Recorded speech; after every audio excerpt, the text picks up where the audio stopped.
Agora, nós vamos falar sobre aquele segundo método, que é o método de conservação pelo controle da umidade, utilizando aí a concentração. Então, o que que significa esse método?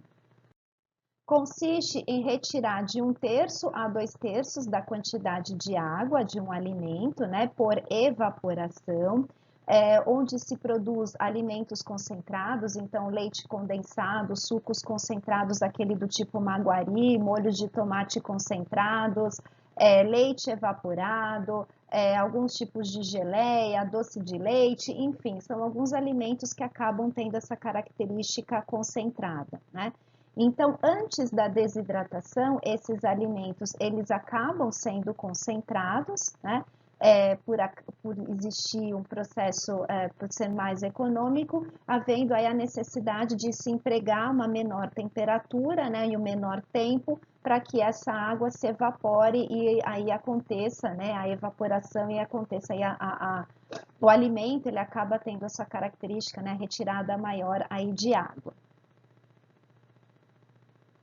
Como vantagens, então apresenta-se baixo custo, então apresenta um custo inferior aos comentados anteriormente, né? Produz produtos com características agradáveis e típicas.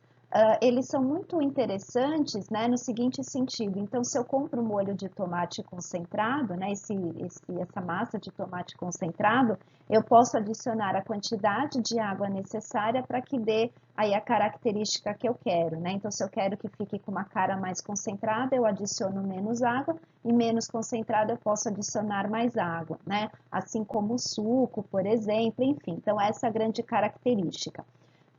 Concentra, né, nutrientes, porque ele fica mais concentrado, tem o menor risco microbiológico, porque então tem a redução da atividade de água, permite a utilização do alimento com diferentes concentrações, que foi aquilo que eu falei, né?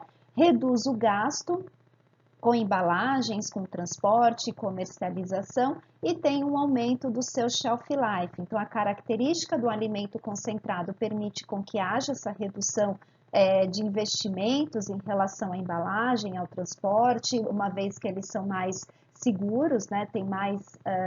São mais seguros dentro, né, do ambiente, né, no dia a dia, e além disso aumenta o seu shelf life, justamente porque tem uma redução da quantidade de água e isso permite com que né, essa atividade de água, então ele tem uma diminuição do crescimento de micro-organismos e de reações químicas, enzimáticas responsáveis aí por deteriorar o alimento.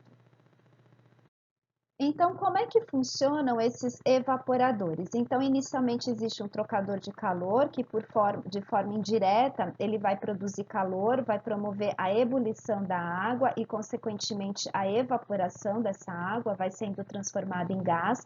Vai haver a separação, né? Vai ter um local que é específico de separar a fase líquida, né? O alimento na sua característica líquida e esse vapor que acabou sendo evaporado aqui de cima, e por fim existe um condensador, né, que condensa esse vapor e vai ser aí eliminado, né, e aí vai produzir então uma substância, né, um alimento que seria essa fase líquida um pouquinho mais condensada com uma menor quantidade de água.